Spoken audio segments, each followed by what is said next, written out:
Serie B-Win. Appassionati. Tutto in 90 minuti, due squadre per un posto ai playoff, due squadre che oltre a far bene dovranno sperare negli incroci favorevoli guardando i campi di Modena e Verona. Modena ovviamente il Bragli dove è impegnato il Sassuolo. Stadio Rigamonti, benvenuti da Giulia Mizzoni per Brescia Varese, 42esima e ultima giornata di una Serie B-Win mai così avvincente. La squadra di Calori ha un solo risultato a disposizione per sperare ancora nei playoff. Al Varese di Agostinelli invece basterà non perdere contro il Brescia per mantenere il sesto posto, ultimo utile per giocarsi la Serie A. Dovrebbe essere tutto pronto con circa 5 minuti di ritardo dunque per il fischio d'inizio che parte in questo istante di questo Brescia Varese. Alla fine deve cedere il pallone a Pucino, il cross lo mette lui, il colpo di testa che termina al lato di un soffio, si dispera qui Oduamedi. Lazar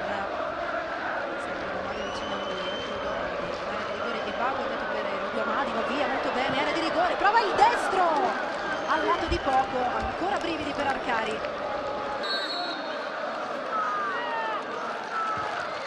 Pallone dentro di Scaglia, il colpo di testa di Caracciolo, alto sopra la traversa, niente da fare. Tanti errori, c'è Fausto Rossi adesso che può attaccare per il Brescia, Rossi dentro per Scaglia che è passato a sinistra, ancora Scaglia, prova il cross, il colpo di testa sempre di Caracciolo. E ancora una volta pallone alto in un minuto, due occasioni sulla testa del numero 9. Si sgancia Arias centralmente, il pallone è per lui, c'è Scaglia. Dentro ancora una volta per Arias che può provare il cross, pallone in mezzo, toccato al centro dell'area sempre da Caracciolo. Tocco domani per Zecchini, il cross è teso, la conclusione al lato. Partiti per il secondo tempo dunque di Brescia Varese. Respinto Corvia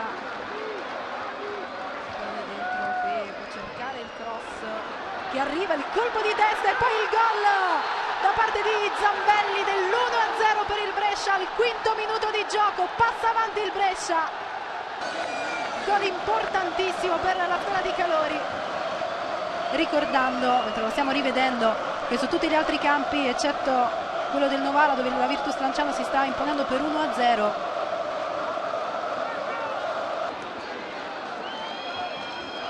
Morbido il tocco a cercare Oduamedi, buona però l'intuizione di Zambelli, poi netto la deviazione che favorisce per un attimo Ebagua, il pallone dentro, Arcari qui fa una gran parata perché il pallone rischiava di arrivare ancora sui piedi di Oduamedi. Per Felipe c'è sempre Caracciolo al centro dell'area, il pallone morbido proprio per la testa di Caracciolo, il colpo di testa, questa volta Bressan. Subito in avanti per Scaglia, ancora Felipe, prova addirittura il sinistro, il palo clamoroso, ma c'è Caracciolo! Caracciolo per il 2-0, 22 minuti nella ripresa, 2-0 Brescia, incredibile!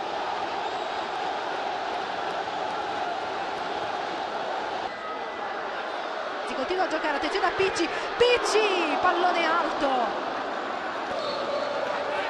finisce qui con la vittoria per 2-0 del Brescia sul Varese, da settima in classifica dunque scavalca il Brescia al sesto posto, il Varese può giocarsi i playoff grazie ai gol di questo ragazzo qui del capitano Zambelli e al 102esimo gol di Caracciolo.